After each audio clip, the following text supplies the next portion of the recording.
It's easy to be confident when there's no way that we can fail. There was a study recently done at the University of Wisconsin. And again, you don't even need studies for this kind of stuff, but they threw money at this, so we're going to talk about it. They found that people who exhibit greater levels of confidence are more willing to take on risks, and they're also better able to adapt to their circumstances. And this is what we're talking about today. We're talking about managing surprises, becoming experts at managing surprises so we can celebrate success. So it's easy to be confident when we pre-planned ahead, when we thought about all the different ways that things could go wrong, because things do often go wrong, right? The idea with being confident is being able to have a successful outcome even when those things come about. So we have to reflect and think about all the different ways things could go wrong. I learned this the hard way. This was, about 12 years ago. I decided to go on a bicycle ride. Hold your horses. This wasn't just any bicycle ride, though. I was going to ride my bicycle from my home state of Massachusetts to California. That's absurd. But here's the thing. On the third day of this bicycle ride, I had only made it as far as Connecticut. Now it's really, if you know geography at all, Connecticut, it was only about a 40-mile ride from where I started.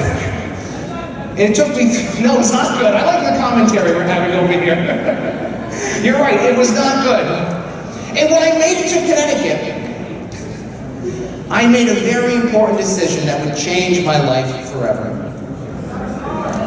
No, I didn't get a car. that certainly would have made it easier, though.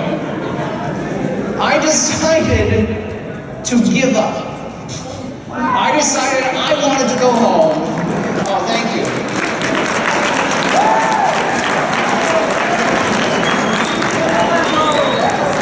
Here's to settling for average.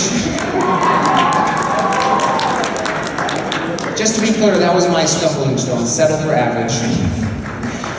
By definition, though, the average person is average, right? Most people are average. But here's the thing, when I decided to give up, the reason I gave up was because I was woefully unprepared. First of all, it was November. Terrible time of year to go on a cross-country bicycle ride. So that was number one. Number two that was holding me back was I was in horrible shape. I hadn't actually been on a bicycle since I was a little kid. So I was horribly unprepared. Now sure, I was willing to take on risks, but my lack of preparation made me unable to adapt to my circumstances. So that's how I learned, certainly the hard way, that we really have to become more prepared. In this experience for me, it highlighted a gap. The gap between what I wanted to do and what I was at that time currently able to do. And I've compiled a list of a number of these gaps. If any of you have ever traveled by train, you'll probably recognize the sign, "Watch the Gap." In London, they call it "Mind the Gap." But the idea is that if you're not watching for the gap, you're going to trip over the gap, you're not going to get on that train, and you're not going to be able to get to where you want to go in life. Now, what they don't tell us is we should be watching out for these gaps in our everyday lives as well, gaps that keep us from getting to where we want to go. And when we face these gaps, it can be disheartening. But sometimes we're not even aware that these gaps exist.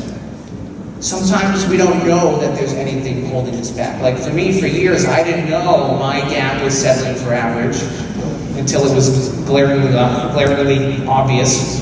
But sometimes we are completely aware that these gaps exist, and yet we choose to do nothing about it. So I'm going to list off these 8 gaps, and just listen carefully. And if any of these pop out at you, just sort of take note of them. The first gap, number 1, the assumption gap. This is the gap that says, oh, I just assume I'm automatically going to be able to grow and develop and to be able to do the things that I want to do in life. This is the assumption gap. Number 2, the knowledge gap. This is the one that says that I don't need, or excuse me, it says I don't know what I need to do to better my life. The knowledge gap. Number 3 is the timing gap. This is the one that says, oh, it's just not the right time. I have to do this first, or I have to, next year I'll do it, next year will be perfect. The timing gap, it's just not the right time. Number 4, the mistake gap. A lot of my friends have this one. This is the one that says, I'm afraid of making mistakes. I'm afraid of looking like a failure or a fool. That's the mistake gap. Number 5 is the perfection gap. This is the one that says I have to already be perfect before I begin. This is the one, I know lots of people who have the perfection gap as their gap, and this one always gets me because for one, you are never perfect when you start. You really, first you have to start, and then you perfect it, right? Something actually has to be started before you can perfect something. But also think about this, nothing is truly ever perfect. There's always ways that we can improve. So the perfection gap is really a fallacy. That's just, it really gets me. Number 6 is the inspiration gap. This one is mine. I just don't feel like doing it. I'm just not in the mood. I'm just gonna go home and take a nap. That's you, sir? I see someone pointing at themselves. See other people pointing at themselves too. That's a big one. Number 7, the comparison gap. Others are better than I am, so why bother trying?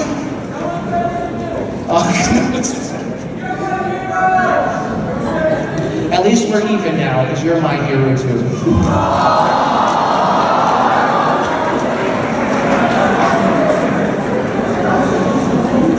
Fun, by the way. Alright, number 8, the expectation gap. I thought it was going to be easier than this. The expectation gap. What does your gap look like? I saw some of you calling yourselves out on some of these gaps. So my question is, can you get over these gaps? Or perhaps, no, he says. Perhaps the better question, the better quality question is how? How can you get over these gaps? These two questions sound very similar, can you and how can you, but they have an inherent difference. The question, can you, has inherent doubt. It impedes your progress before you even get started. The question, how can you, well, that assumes that there is a way. We just need to find that way. How many of you like puzzles? You see lots of hands going up. Personally, I hate puzzles. Can't stand them. And the reason I don't like puzzles is I don't have a rational goal in my body. I am one of those folks that my problem is I'm an emotional being experiencing a rational world. That's why I had to study philosophy in college, so I can learn how to think. But there was this one particular puzzle that I always avoided when I was a little boy. I heard someone say it, that's right, this thing was below my dignity as a human person for so long, the Rubik's Cube. Now, I was actually walking around the conference a little earlier and I saw some people playing with the Rubik's Cube. So, I know some of you are at least interested in this puzzle. Has anyone actually been able to solve this? Several of us have. Several of us, I see someone, everyone's pointing at one person. Several of you have. All right, hands down. All right, I am curious what your best time is in solving the cube. I know the world's record is like about 5 seconds. How long? How fast can you solve it? How fast? 10 seconds? My best time, for the longest time, my best time was just about 31 years. It took me 31 years That was my best time for a while. I did figure out how to solve the cube a little faster than that. And the reason I decided to go back to the Rubik's Cube after years and years of avoiding it is I realized where one of my gaps were. I realized that one of my gaps was that just because something is difficult, that doesn't mean it's any less of a worthy endeavor for me. But here's the thing, when we decide we want to do something big, like for me, solving the Rubik's Cube was a big deal, I asked the question, can I do it? The answer is no.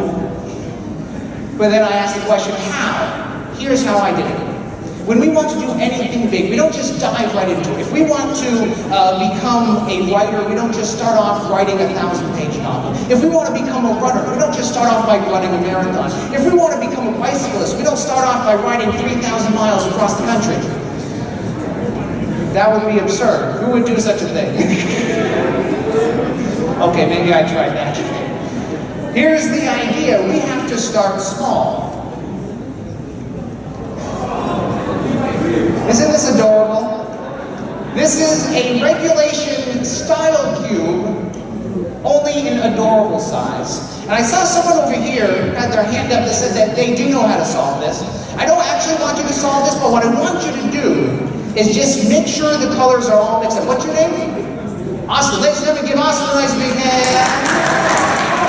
Austin, you may take the cube, just give it a little mix. With every turn that you make, you've probably heard this before, but with every turn of the cube, you're making one of the 43 quintillion different color combinations that are possible with the cube. So with every turn that Austin makes, he's making one of those 43 quintillion. That's 43 with a number with 18 zeros after it. If we had a regulation size cube for every possible turn, it would fill the entire Earth's surface, and this is true because I Googled it. It would fill the entire Earth's surface 275 times. That's a lot of cubes. Austin, is the cube mixed? Oh, are you actually solving it? Don't solve it, just sort of mix up all the parts. We'll give him a nice big mix. All right, Austin, thank you. Let's give Austin a nice big hand. Thank you very much for helping out. Here's what's going to happen. I'm going to show you my way of solving the Rubik's Cube, which is a little different than most people solve the cube, but it's a little different. I'm not going to take it apart. We're going to time and see how long it takes. Austin, do you have a watch with a second hand? You're going to time and see how long it takes me to solve the cube. As soon as you say go, I'm going to start. When I say stop, you stop and tell us how much time has gone by. Are you ready, Austin?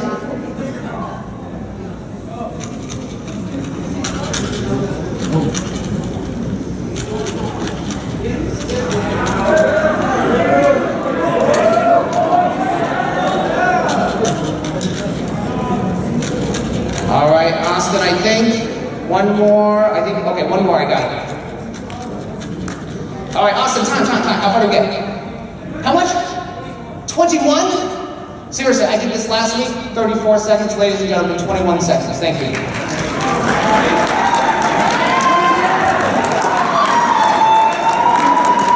Oh, thank you. I appreciate that. Thank you very much. What'd you say? It's well, seemingly, what's your name? Josh? I know, Josh, it doesn't look solved. However, the typical way to solve the cube is to put like all the yellows on one side, all the blues, all the orange. That's what Evelyn does. That's just one of the 43 quintillion different ways to solve it. So since I already know how to solve it, what I do is I go the extra mile. I don't want to be average, right? That's my gap. I don't want to be average. So I'm going to go the extra mile and do it a little bit differently. I decide on a new color combination and solve it for that. And this is the one I decided on tonight. Isn't that amazing, Josh? Thank you very much. I appreciate, you believe me, right?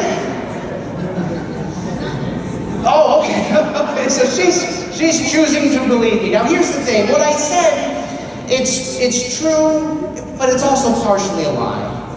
You see, I didn't decide on this color combination. You see, I had Austin decide for me.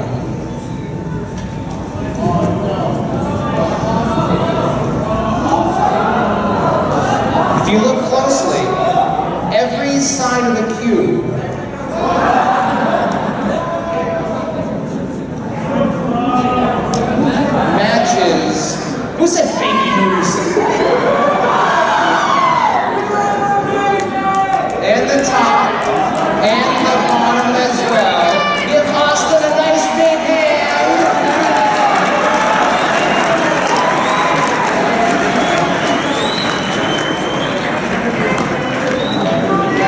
So remember, by asking the question, can I solve the cube? For 31 years, the answer was no. I can't solve the cube. But by asking the different quality of question, how can I came up with a much more interesting solution.